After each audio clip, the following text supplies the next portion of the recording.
Shalom à tous, que Dieu vous bénisse.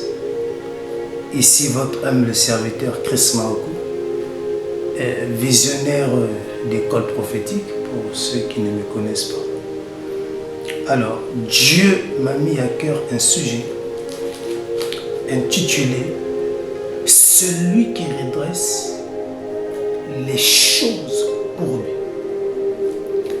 L'homme capable de redresser ce qui est courbé. Et ce terme tire son origine du livre d'Ecclésiaste, au chapitre 1, précisément le verset 15. Et là, nous allons prendre en même temps nos Bibles pour lire, poser les bases et par la suite prendre un cas pratique. Ecclésiaste 1,15 dit: ce qui est courbé ne peut se redresser. Dans d'autres versions bibliques, on peut remplacer courbé par tordu. Ce qui est tordu ne peut se redresser. Ou encore, ce qui est déformé ne peut être redressé. Donc, d'après ce passage biblique, si une chose est déformée, on ne peut plus redresser cette chose-là afin de la ramener à sa forme initiale. Ici, le passage dit, si la chose est déjà déformée, courbée, donc c'est fini. Il n'y a plus d'espoir pour redresser cette chose-là.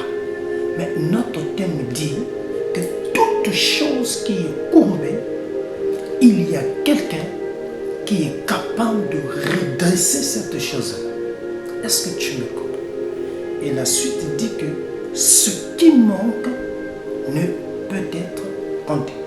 Alors, lorsque j'enseigne souvent sur ce passage biblique, je le scinde souvent en deux. Première partie et deuxième partie. La première partie se limite juste sur ce qui est courbé ne peut se redresser. Et la deuxième partie, c'est ce qui manque ne peut être compté. Donc, nous allons mettre l'accent sur la première partie et prochainement, nous allons étudier la deuxième partie. Donc, nous allons nous arrêter sur ce qui est courbé ne peut se redresser. Cette parole a été prononcée dans la loi, dans l'Ancien Testament. Ici, ils ont dit que si la chose là est courbée, elle ne peut plus se redresser, donc c'est fini. Non seulement que c'est dans la loi, mais le plus souvent, ce sont les paroles d'hommes, où les hommes peuvent s'asseoir pour dire toute chose courbée dans cette famille ne sera point redressée. Mais la loi a parlé, les hommes ont parlé. Que penses-tu dans la grâce ou dans la nouvelle alliance? Donc, lorsqu'on dit que quelque chose est courbé, là, je prends exactement un exemple clair où on dit que dans cette famille, les études sont courbées. Ah, lorsque les études sont courbées dans une famille, aucun enfant ne peut aller loin dans les études. Même si tu as la volonté. Mais sache-le que fin de fin, tu n'iras nulle part. Raison pour laquelle aucun enfant ne peut faire l'examen ou le bac une seule fois. Il faut répéter ou refaire le bac au moins 6 fois avant d'être admis. Et ce n'est pas seulement avec une personne, mais on l'a remarqué avec presque tout le monde, en partant des pères et jusqu'aux descendants. Tout le monde ne fait pas l'examen une fois, mais il faut aller au moins 5 à 6 fois. Ça montre que les études de la famille sont courbées, sans espoir d'être redressées. Et donc, on dit dans cette famille, allez à l'école, mais aucun enfant n'aurait un poste. Raison pour laquelle vous remarquez, les enfants peuvent être intelligents, mais au cours de leur processus scolaire, à un moment donné s'installent les pertes de mémoire, les oublis, et ce qui fait que ceux qui étaient intelligents deviennent bêtes à l'école. Pourquoi? Parce que les études ont été courbées et la mémoire de l'enfant ou les mémoires des enfants ont été courbées de telle sorte que les enfants n'ont plus cette capacité à mémoriser et l'intelligence ou le taux d'intelligence diminue. Pourquoi? Parce que le cerveau de l'enfant est courbé de telle sorte que l'intelligence qui était là a été déformée. Et donc, aucune personne ne peut aller de l'avant. Et là, la famille est courbée, alors on ne peut compter les cadres dans cette famille. C'est là où vous allez remarquer, aucune personne ne sera gradée dans votre famille. Il n'y aura pas, bien aimé, c'est-à-dire, s'il faut parler en termes des gens qui ont étudié les cadres dans votre famille, pas des cadres, tout simplement parce que la famille est courbée, sans espoir d'être redressée. Là, c'est la famille, c'est le monde qui impose. Cette famille, le mariage est courbé. Ce qui revient à dire que vous avez des belles femmes, mais aucun homme ne peut regarder ces femmes. Tout simplement parce qu'elles sont courbées. Tout le monde va vouloir de la femme, mais aucun homme ne va partir avec cette femme. Mais c'est le cas dans votre famille. Vous êtes toutes belles, mais les hommes peuvent venir. Les hommes sont mobiles, à demander même la liste de la dot. Mais quelques temps après, ils partent sans rien dire. Pourquoi? Parce que le mariage chez vous est courbé. Et donc, le fait que le mariage est courbé, cela vous conduit toujours dans un état de célibat. Raison pour laquelle, bien-aimés, malgré tous les hommes qui viennent, aucun homme n'arrive à achever la procédure. Tous les hommes finissent par partir sans rien dire. Et même si on dit, vous aurez le mariage, vous irez au mariage de la maison de l'homme, mais une fois arrivé dans la maison de cet homme, votre joie, votre vie de couple sera courbée de telle sorte que dans ta maison ou dans la maison de cette femme, il n'y aura plus de joie. Raison pour laquelle, depuis que tu t'es marié, il n'y a plus la paix dans ton foyer. Tout simplement, parce que les assiettes ne se cassent pas, vu qu'il n'y a pas d'enfant. Il n'y a pas un enfant à blâmer. Alors, il y a la pression de la belle famille, il y a la pression de la belle-mère, il y a la pression de l'homme. Alors, bien-aimé, tu deviens malheureuse. Ça veut dire que là où tu avais le peu de paix, tu n'en as plus. Tout simplement parce que ta belle famille ne cesse de te faire la pression. Tu es mal à l'aise. Tu as consulté tous les médecins. On te dit qu'il n'y a pas de souci. Tu as consulté les tradithérapeutes. On t'a donné toutes les tisanes qu'il faut. Il n'y a pas de suite.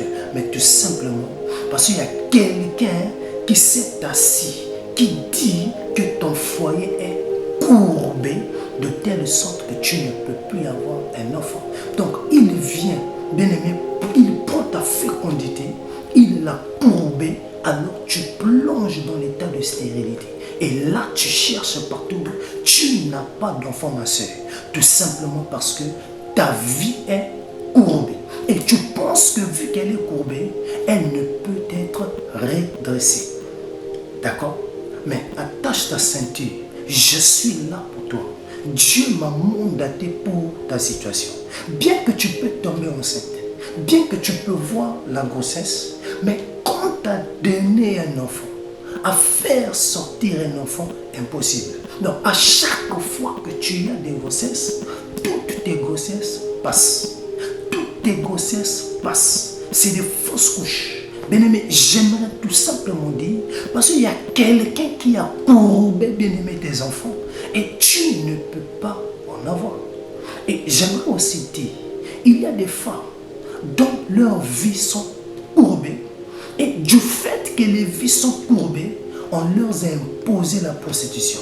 Donc ça veut dire, même si cette femme est dans un foyer, elle est dans un mariage où on prend soin d'elle, où on fait tout pour elle, mais vu que sa vie est courbée, et du fait que sa vie est courbée, on l'a plongée dans un état de prostitution, bien aimé, elle ne sera jamais stable.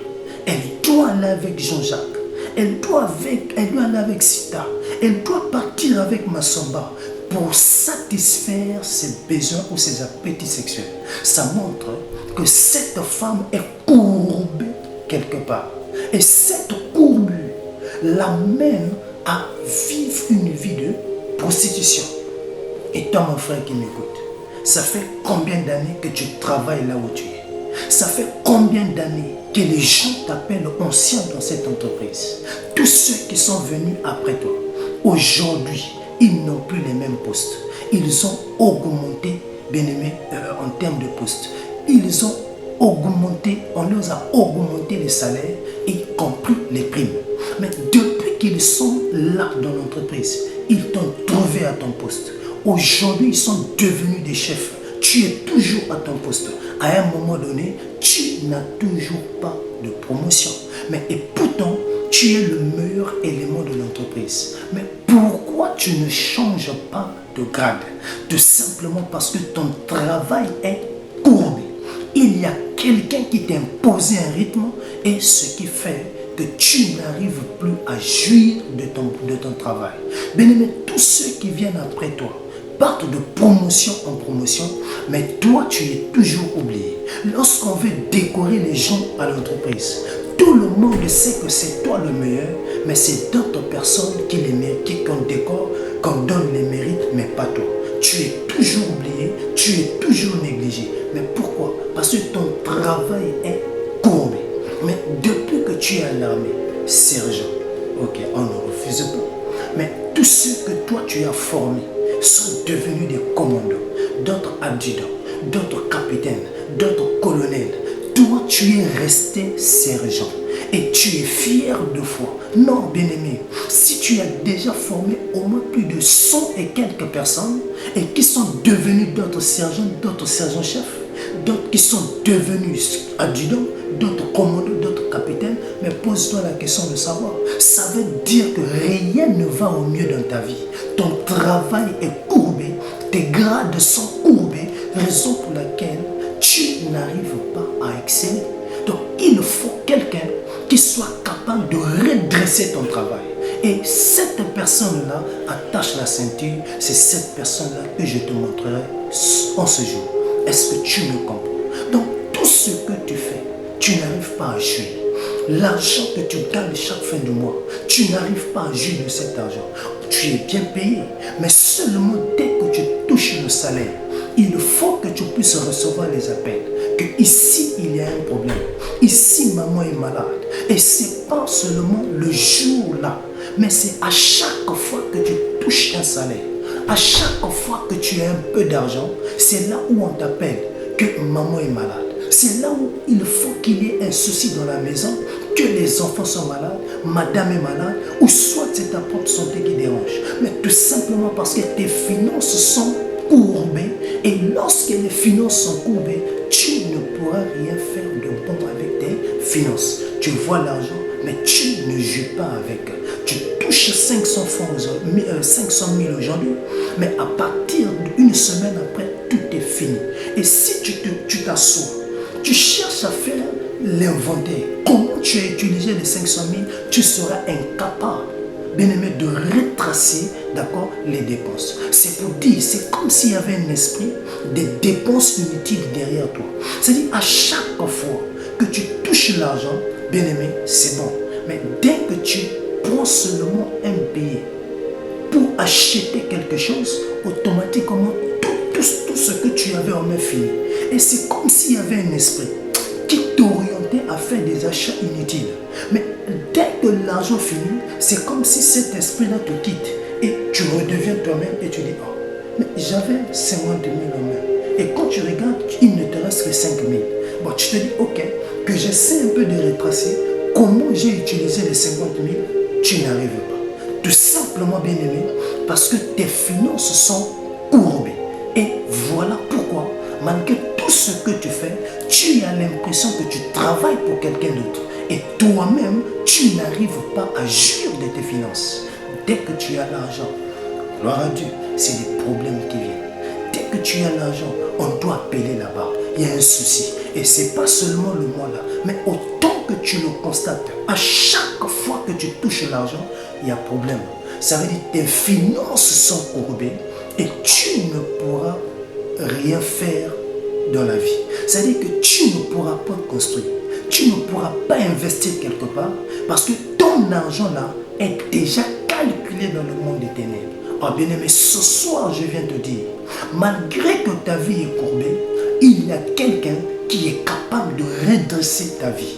Et cette personne-là, c'est le Seigneur Jésus-Christ. Bien-aimé, attache ta ceinture. Nous sommes en train d'aller pas à pas. Il y a beaucoup de gens ici qui ont, c'est-à-dire beaucoup de promesses.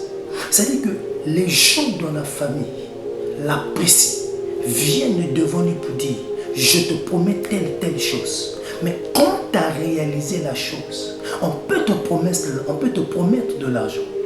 Et la tante te dit, je t'envoie l'argent dans 2 jours. Et lorsque le jour J arrive, la tante se prépare à t'envoyer l'argent, automatiquement on appelle qu'il y a un problème. Au lieu qu'elle puisse t'envoyer l'argent, elle part d'abord gérer le problème. Et le mois prochain, même chose, sur le prochain, même chose, et jusqu'à ce qu'on va t'oublier. Mais tout simplement parce qu'il y a un esprit qui s'est assis sur toi, qui a courbé tes relations, et cela amène les gens à t'oublier. Raison pour laquelle on peut planifier aider tous les enfants dans la famille, mais lorsqu'on arrive vers toi, tout le monde te saute. Tout le monde t'oublie pour prendre d'autres enfants. Il faut qu'il y ait quelqu'un pour venir dire, mais vous avez oublié Sita. C'est là qu'ils vont se dire, tiens, Sita aussi existe.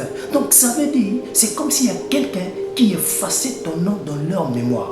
Donc c'est l'esprit de l'oubli qui a courbé ta vie et raison pour laquelle on n'arrive plus à penser à toi. Même au travail, on veut donner la promotion. Mais dès qu'on arrive à ton nom, malgré que tu es l'ancien, on t'oublie, on te saute et on prend les nouveaux. C'est bien après, quand ils vont te voir, qu'ils vont dire, tiens, oh, mais il y a aussi Sita qui existe. Trop tard, les autres ont déjà eu la promotion. On va te dire, calme-toi. Pour la prochaine séance, c'est toi qu'on va décorer. Lorsque cette séance-là va arriver, au lieu qu'on te lève aussi, on va encore t'oublier pour honorer d'autres personnes. Ah bien aimé, ça veut dire qu'il y a quelqu'un qui est assis sur ta vie. Il y a quelqu'un qui est assis sur tes activités. Et cette personne a courbé ta vie, t'a imposé un rythme, raison pour laquelle tu es oublié de tout le monde. Vous pouvez aller quelque part, vous travaillez bien aimé, malgré que c'est toi qui fais bien. Tu te démarques par ta manière de faire. Mais lorsqu'il faudra honorer ceux qui ont bien travaillé, toi tu seras oublié. Mais malgré ça, ils vont dire, mais le gars là, il est fort. Mais en matière de te récompenser, on va t'oublier. Et c'est les autres qu'on va donner. Mais tout simplement parce que ta vie est courbée. Tes activités sont courbées. Tout ce que tu fais ne marchera pas. Autant que tu resteras toujours dans cette forme-là que le monde t'a imposé. Dans cette forme que la famille t'a imposé. Raison pour laquelle il y a des familles. La santé est courbée où on a imposé des maladies héréditaires. Ça veut dire, cette famille-là, tout le monde, diabète, hypertension artérielle. Et quand vous regardez dans cette famille, tout le monde décède de la même maladie. Tout simplement parce que la santé de la famille est courbée. Aucune personne ne peut être en bonne santé. Tout le monde est malade. Tout le monde souffre de la même maladie. Tout simplement parce que la santé de la famille est déformée, est tordue, est courbée. redresser votre famille. Bien-aimés, tous vous souffrez de la même maladie. Tous vous avez les mêmes problèmes. Tu vas remarquer dans votre famille, aucune personne ne peut entamer une démarche sans qu'il y ait une lenteur. C'est-à-dire que quelque chose qu'on peut résoudre en une semaine, quand c'est toi qui viens, ça doit aller à 2 mois. Mais ça veut dire que cette lenteur a été imposée par quelqu'un. C'est courbé. Donc on a courbé, bien-aimé, des dossiers de telle sorte qu'il n'y a plus l'accélération. C'est-à-dire qu'il n'y a plus, c'est-à-dire une capacité à rendre les résultats de manière rapide. Non. Mais quand il s'agit de toi, il faut qu'il y ait la lenteur. Ça doit l'embiner, ça doit retarder. Tu dois mettre la pression, tu dois venir, tu dois financer. Bien-aimé, trop, c'est trop. Ta vie, tellement qu'elle est courbée, tu n'as plus d'espoir. Et là, quand tu regardes, tu dis, ah, on dirait le gars là, Ecclésiaste, on dirait il a raison. Que si quelque chose est courbé, la chose là ne peut plus se redresser. Et là, je vois déjà cette femme à la perte de sang. Elle a souffert pendant 12 ans. Et je peux imaginer jusqu'à 10 ans, cette dame avait toujours peut-être l'espoir. Mais à un moment, elle a dit, ah, 10 ans c'est beaucoup. 10 ans, j'ai consulté les meilleurs hématologues. J'ai consulté les meilleurs biologistes qui fournissent en fait les facteurs de coagulation. Qu'est-ce que je n'ai pas pris? Qu'est-ce que je n'ai pas bu? Mais malgré cela, le saignement ne s'arrête toujours pas. Ah, donc ma santé est courbée. Ma santé est courbée. Ah, elle est allée consulter les tradithérapeutes. Peut-être qu'elle va obtenir une solution avec une bonne tisane qui pourra arrêter son saignement. Malgré tout rien. On quitte la 10e année. On tombe à la 11e année. La dame dit... Qu'est-ce que je n'ai pas fait? Les médecins, j'ai consulté. Mais qu'est-ce que je n'ai pas fait? J'ai donné de l'argent de par-ci par-là. J'ai fait beaucoup de pays pour aller consulter les spécialistes, les hématologues, pour aller consulter des biologistes en hématologie. Mais ça ne donne rien. Le sang là continue de couler. Elle dit non, il y a quelque chose qui ne va pas. Mais tout simplement, parce que l'état de sa santé était courbé. J'aime l'attitude de cette femme. Elle n'a pas lâché prise. Elle a dit, même si je suis à la 11e année, j'ai l'espoir. Je sais que peut-être à la 12e année, ça va marcher. Donc pour dire, ne baisse pas les bras, parce qu'en ce jour, Dieu a permis que tu tombes sur cet enseignement, parce qu'il va te montrer comment sortir de ta situation. Attache ta ceinture, nous allons prendre un cas pratique rapidement où tu pourras comprendre qui est capable de redresser ta vie. Alors, nous allons partir dans le livre de Luc au chapitre 13 et nous allons lire du verset 10 jusqu'au verset 16. Là, c'est un cas pratique. La Bible dit, Jésus enseignait. Ah, on va souligner enseigner. Et qui enseigne? C'est Jésus. Et la Bible dit qu'il enseignait dans une synagogue le jour du sabbat. Bien aimé, le jour du sabbat. Le sabbat, c'est le jour de repos. Et si je prends le sabbat en rapport avec le jubilé, je dirais que le sabbat représente le jour de repos, le jour où on est libre. Parce que Exode 21, verset 1 à 2 dit, il y a 6 années pour être esclave, mais la 7e année, c'est l'année de liberté. Donc en fait, ce verset veut dire, il y a un temps pour pleurer, mais il y a un temps pour rire. Il y a un temps pour être triste, mais il y a un temps pour être heureux ou heureuse. Il y a un temps bien-aimé où ta vie sera amère, mais il y a aussi un temps où ta vie sera sucrée. Donc chaque chose a un temps. Il y a un temps où tu dois être captif, mais il y a un temps où tu dois être libre. Il y a un temps où tu es esclave, mais il y a un temps où on te rend ta liberté. Donc chaque chose a un Et la Bible dit que Jésus enseignait le jour du sabbat. Qui dit sabbat, c'est le jour où l'esclave doit être libre. Le jour où celui qui était maintenu quelque part, prisonnier quelque part, le jour du sabbat, en matière de jubilé, c'est le jour où on doit le libérer. Donc le jour du sabbat, c'est le jour où on est libre et c'est le jour de repos, c'est le jour où on a le bonheur et la paix. Et c'est ce même jour que Jésus est dans la synagogue en train d'enseigner la parole. Qu'est-ce qui va se passer? Et voici maintenant, il y a là une femme possédée d'un esprit. Ça veut dire qu'il y a une femme.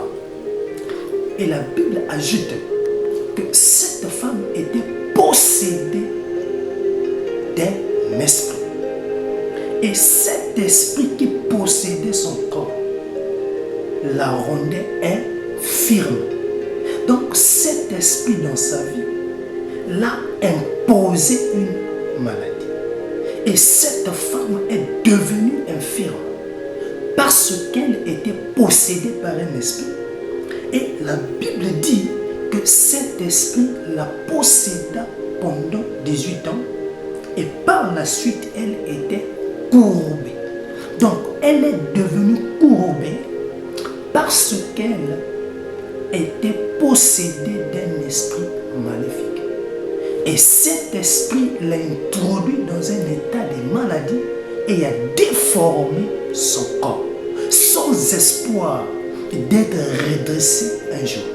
Et la Bible dit que cette femme était possédée pendant 18 ans. Donc pendant 18 années ou 18 ans, elle a marché courbée.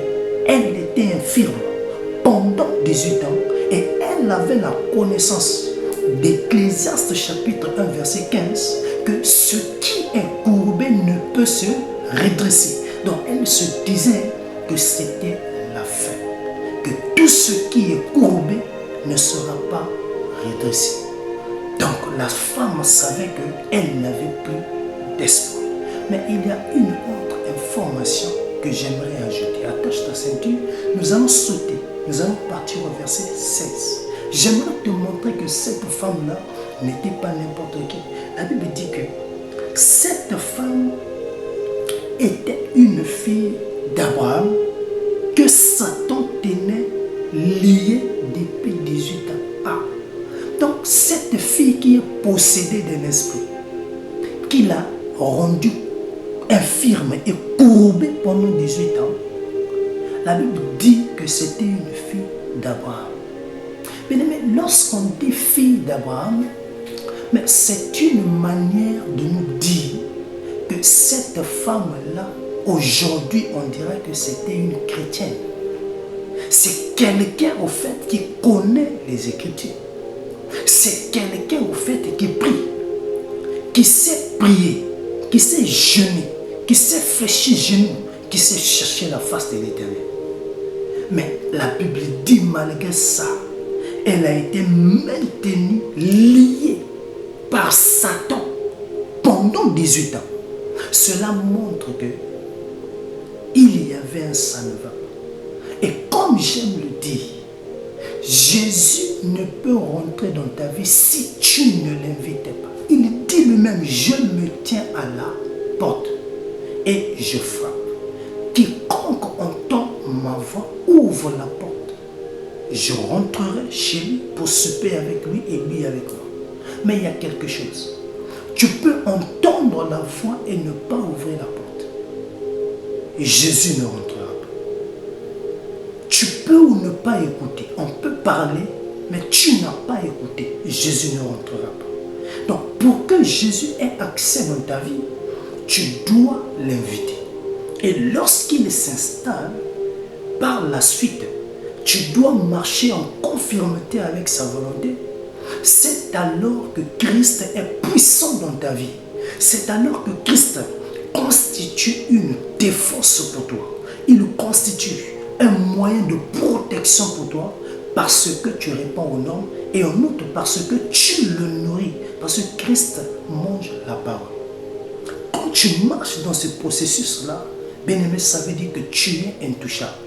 Et de la même manière que Jésus, pour rentrer, doit être invité, Satan également, pour avoir accès dans ta vie, il faut que tu l'invites au préalable.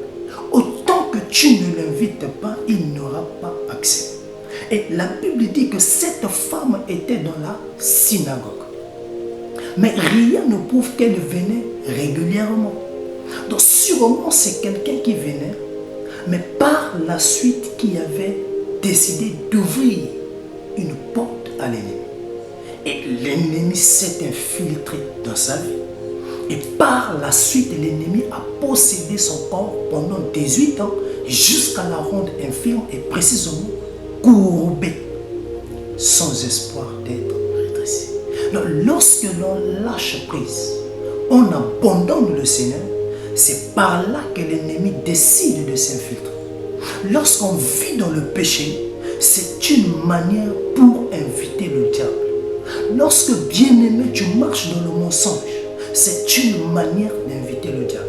Lorsque, bien-aimé, tu marches dans la haine, dans la jalousie et la méchanceté, c'est là des portes qui t'amènent à ouvrir ta vie afin que l'ennemi puisse s'infiltrer. Lorsque tu prends la parole de Dieu avec négligence, lorsque, bien-aimé, tu négliges ce qui est de Dieu, c'est alors que l'ennemi a l'accès.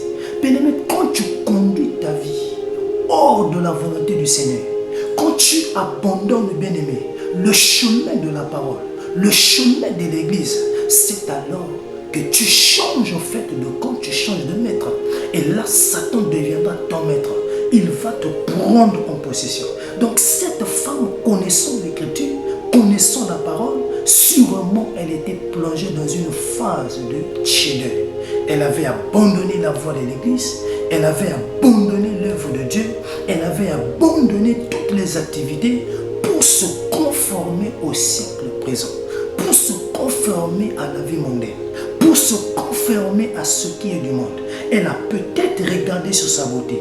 Elle dit par rapport à ma beauté, par rapport à mon teint, je ne dois pas demeurer à l'église. Mais moi, c'est dans le monde. Les gens doivent me découvrir. Ma taille, là, je suis une miss. Pas à l'église. À l'église, on n'a pas besoin de miss. Donc, le monde doit savoir que moi, j'existe. Elle s'en va dans le monde. Or, elle pense qu'en allant là-bas, elle sera sous la protection du diable. Or, le diable s'infiltre dans le but de la détruire. Raison pour laquelle cette dame, elle a pu ouvrir une porte. L'ennemi s'est installé. Et par la suite, l'ennemi l'a introduit dans une phase de maladie où sa santé a été maintenue courbée pendant 18 ans. Et lorsque la femme est restée dans cet état, elle a dit, ma situation a longtemps perduré. Ça ne marche pas. Bon, j'ai essayé de consulter les médecins, ça ne donne rien. J'ai essayé un peu de chercher un peu les tradithérapeutes là, rien. J'ai consulté les Mbikoudi là, rien. J'ai consulté les prophètes qui se disent que c'est eux. Et je suis allé là-bas, Kana et prophétie tous les jours, mais rien du tout. Elle a dit, bon, laisse-moi seulement aller à l'église aujourd'hui. On ne sait jamais. Et ce jour où elle décide d'aller à l'église, il y avait là un prédicateur. Et le prédicateur du jour, c'était le Seigneur Jésus-Christ. Jésus était l'enseignant du jour. Et sûrement, il avait un terme précis. Et son objectif, c'était enseigner la parole. Mais vu qu'il était en train d'enseigner là, il enseignait même quoi d'abord? Luc 4 d'abord. Prenons d'abord Luc 4. On va essayer un peu de naviguer un peu dans ce que Jésus enseignait un peu. Alors, Luc 4. Prenez un peu le verset 18. Jésus peut dire, l'Esprit du Seigneur est sur moi. L'onction est sur lui. Parce qu'il m'a oint pour annoncer une bonne nouvelle aux pauvres. Il m'a envoyé pour guérir ceux qui ont le cœur brisé, pour proclamer aux captifs la délivrance, c'est-à-dire celui qui est courbé. Dieu m'envoie pour le délivrer. Celui qui est malade, Dieu m'envoie pour le guérir. Et ensuite il dit, et aux aveugles le recouvrement de la vue, c'est-à-dire que par les messages que j'enseignerai, que les aveugles puissent voir. Et ensuite il continue pour publier une année de grâce du Seigneur. Donc le prédicateur là n'est pas n'importe qui. Donc ce Jésus-là, il a la capacité de guérir. Mais avant tout, on a dit, annoncer d'abord la bonne nouvelle. Et c'est par la suite, une onction de guérison va se dégager. Et Jésus est en train d'enseigner. Et cette femme courbée aussi était dans l'église. Et elle s'est mise à écouter le message du Seigneur Jésus. Alors, vous allez remarquer que partout là où Jésus a fait des miracles, il disait toujours à ces gens-là, ta foi t'a sauvé, ta foi t'a guéri. Donc ça veut dire que la foi c'est quelque chose qui attire Dieu. La foi attire Dieu. Et cette femme, en écoutant Jésus prêcher, elle s'est connectée au message.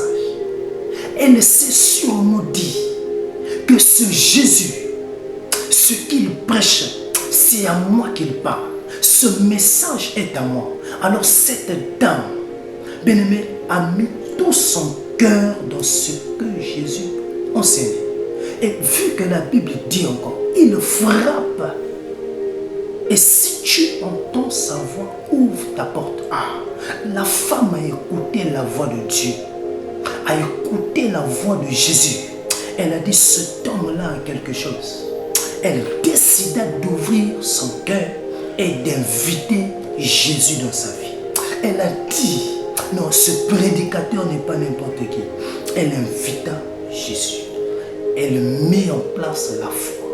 Elle a dit, aujourd'hui c'est mon jour. Aujourd'hui c'est mon jour. Et j'aimerais aussi te dire, aujourd'hui c'est ton jour. Le fait que tu es tombé sur cet enseignement, alors c'est ton jour aujourd'hui. Reste calme, nous sommes en train d'évoluer. La femme a dit, c'est mon jour aujourd'hui. Elle a mis la foi. Or, la foi vient de ce qu'on entend. Et ce qu'on entend vient de la parole. Les miracles viennent après avoir enseigné la parole.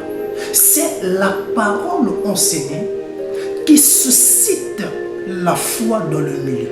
Et lorsque les gens disent, cette parole est à nous, nous croyons à ce qui a été prêché, c'est alors que les miracles se déclenchent. Et donc la femme a dit, j'ai écouté, j'ai mis foi, maintenant je crois que je vais vivre un miracle. Elle a cru au Seigneur Jésus. Elle n'a pas douté du Seigneur. Elle a dit, ce gars-là, ce qu'il prêche, moi j'accepte. Et la Bible dit maintenant au verset 12. Lorsqu'il la vit, Jésus lui adressa la parole et lui dit, femme, tu es délivrée de ton infirmité. Ah, c'est-à-dire que la foi de la femme attira le regard de Jésus vers elle. La confiance de la femme envers le prédicateur attira les faveurs divines vers elle. Et cela amena Jésus à porter son regard sur la femme. Et lorsque le Seigneur regarde la femme, c'était pour dire ceci, tu es délivré de ton infirmité. Ah, tu es délivré. 13 ans. Et par la suite, il lui imposa les mains. À l'instant, elle se redressa et glorifia Dieu. Ah, Ecclésiaste a dit, si la chose est courbée, elle ne peut se redresser. Donc si quelque chose est courbé, même si on fait tout ce qu'il faut, elle ne pourra jamais se redresser cette chose. Quand elle est déformée, tordue, c'est fini comme ça. La chose est condamnée comme ça. Mais Jésus dans Luc 13 nous apprend que même si une chose est courbée, lui, il est capable de redresser cette chose-là. Même si une chose est déformée, il est capable de ramener cette chose-là à sa position initiale. En quoi faisant? En donnant à nouveau une forme à cette chose. Donc même si la chose est tordue, lui, il peut redresser la chose. Et voilà comment une femme, courbée depuis 18 ans, sans espoir d'être redressée un jour, elle se dit que c'est fini. Elle se dit, il n'y a plus d'espoir. Elle sait une chose, malgré tout ce qu'elle va faire, rien ne va marcher. Ah, ce jour-là, elle a croisé le redresseur. Et Jésus, la Bible dit, lui imposa les mains. Aussitôt, elle se redressa. Ça veut dire que Jésus nous montre, même si le monde dit que tes études sont courbées, il est capable de redresser tes études, à condition que tu lui ouvres ton cœur, que tu lui présentes ta situation. C'est alors qu'il a accès dans ta vie pour redresser tes études. Toi qui comprends, qui a constaté que tes études ne marchent pas, apprends à soumettre tes études entre les mains du Seigneur. Toi qui as constaté un changement avec ta mémoire, tu as constaté que tu n'arrives plus à retenir. Bien-aimé, Dieu est capable de restaurer ton état de mémoire. Laisse là ta mémoire entre les mains de l'Éternel. Présente ta situation à Dieu. Il changera ta situation. Bien-aimé, toi qui te dis, malgré les grossesses, ça ne fait que passer, tu es courbé dans la stérilité, dans les fausses couches. Dieu dit en ce jour, lui, il est capable de t'accorder un enfant si seulement tu ouvres ton cœur. Raison pour laquelle cette femme à la perte de sang, elle a cherché de partout. Elle était courbée pendant 11 ans. Mais à la 12e année, elle n'a pas laissé. Elle n'a pas abandonné. Elle a dit, je connais quelqu'un. Je connais quelqu'un. Je connais un médecin. Je connais un docteur. Et si je croise ce docteur-là, je suis convaincu que par ce docteur, j'aurai la solution. Et qui était le docteur? Jésus. Le docteur Jésus. Et la Bible dit, lorsqu'elle toucha à la 12e année, le bout de vêtement de Jésus, elle fut guérie. Elle fut guérie. La guérison était son partage. Elle pouvait vivre son miracle parce qu'elle avait mis la foi en Jésus. Elle avait invité Jésus, spirituellement parlant, en disant, je crois que j'ai consulté beaucoup, mais lui là, dès que je touche son bout de vêtement, je serai guéri. Et chose qui a été faite. C'est pour dire à quelqu'un en ce jour, donne ta vie au Seigneur. Présente-lui par la suite ton problème. C'est alors que tu vivras un miracle. Et tout ce qui était courbé sera redressé complètement dans ta vie. Et cette femme-là était courbée pendant 18 ans. Mais lorsqu'elle a écouté le message prêché par Jésus, elle reçut la guérison. Et moi aussi, étant disciple de Christ, et Dieu aussi m'a oint. Il m'a oint d'une onction particulière. Et ce soir, il m'amène à enseigner en disant que la guérison est possible au nom du Seigneur Jésus-Christ. Alors toi qui tombes sur ce message, écoute-moi, malgré ton problème, reçois ta solution au nom de Jésus. Même si on a dit que tu ne mettras pas au monde, reçois tes jumeaux au nom de Jésus. Même si on a dit que tu ne vas pas exceller dans ton travail, reçois la promotion au nom de Jésus-Christ. Même si on a dit que le bac là, tu ne l'auras pas, laisse-moi te dire que tu auras le bac. Tu auras la licence, le master et le doctorat au nom de Jésus-Christ. Excelle, va de l'avant et que l'on puisse aussi compter les cadres dans votre famille et que tu sois le premier cadre au nom de Jésus-Christ. Cette femme a été guérie. C'est pour dire à quelqu'un en ce jour, lorsque Lazare était mort, il était déjà au 4e jour. Il tendait déjà à pourrir. Mais Jésus se disait que Lazare dort. Ce Jésus-là, c'est lui qui ressuscite même les morts. Ah, même si ta vie est morte, même si ta marche spirituelle est morte, ce Jésus est capable de ressusciter ta vie, capable de te redonner force et espoir. Même si ton état de santé, le médecin dit que rien ne va aboutir, ah, laisse-moi te dire, Jésus, il est capable de changer ta situation même à la dernière minute. Les gens étaient là en train de pleurer. On a appelé Jésus pour dire, Lazare est dans le tombeau. Lazare est mort. Jésus a dit, ne pleurez point, ôtez la pierre. Ah, il faut ôter la pierre. Jésus a dit, ôtez d'abord la pierre. Et lorsqu'ils ont ôté la pierre, c'est par la suite que Jésus a prié. Et quand Jésus prie, il dit maintenant, Lazare sort. Donc, bien aimé, la pierre ôtée, c'est une manière d'enlever le doute. Et Jésus demanda là, ayez confiance en moi. Enlevez d'abord la pierre là, parce que le doute est un obstacle à la foi. Le doute, c'est la puissance du diable, mais la foi, c'est la puissance de Dieu. Donc Jésus a rétabli les choses en disant, enlevez d'abord le doute. Enlevez d'abord les doutes que vous avez et laissez-moi maintenant agir. Et par la suite, Jésus pouvait dire, Lazare sort. La sortie de Lazare typifie un miracle. Donc autant que la pierre demeure, Lazare ne sortira pas. Mais il faut que la pierre soit d'abord enlevée pour que Lazare puisse sortir. Donc la sortie de Lazare est conditionnée par le fait d'enlever d'abord la pierre. Donc si tu veux vivre ton miracle, tu veux vivre, bien-aimé, un miracle ce soir, ôte la pierre. Accepte Jésus comme ton Seigneur et Sauveur.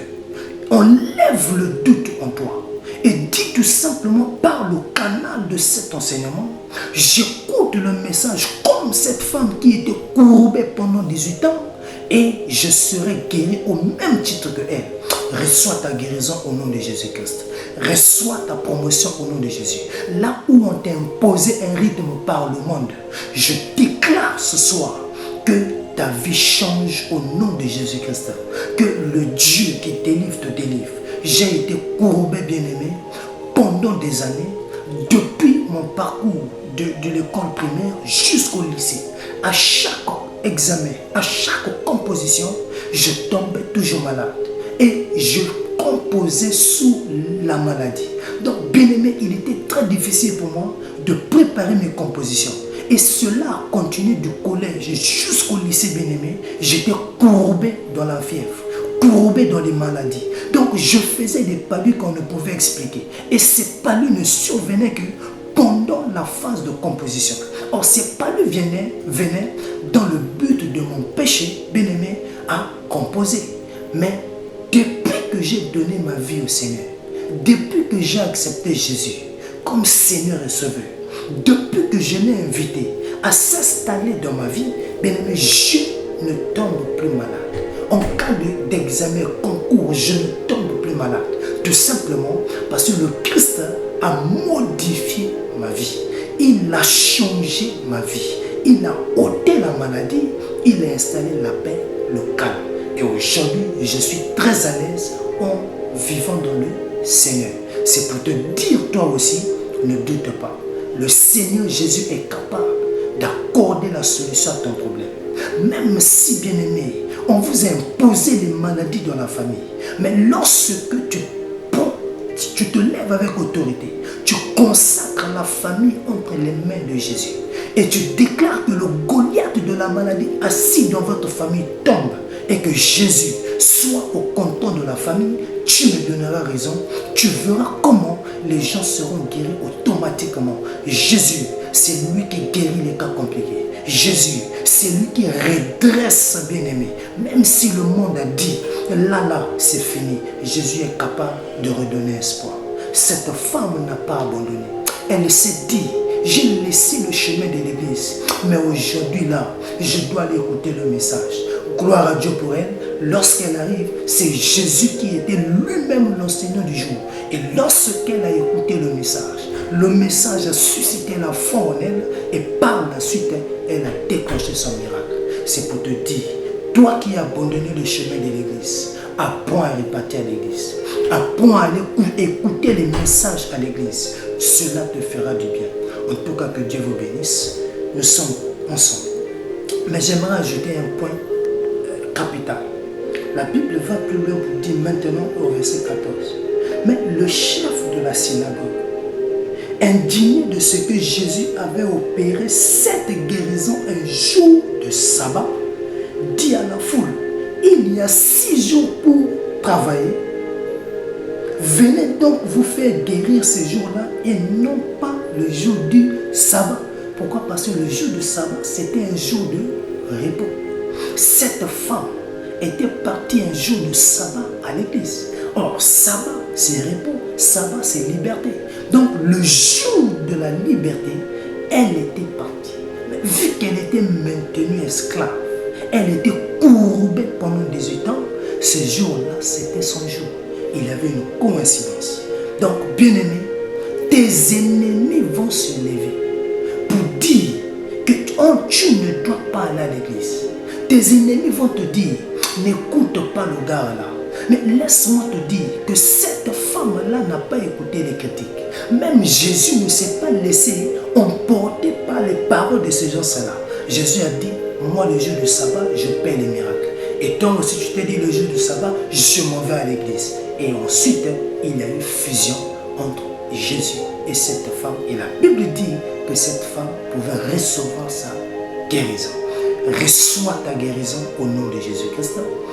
Reçois ton miracle au nom de Jésus-Christ. Et toi qui as besoin d'une promotion, reçois.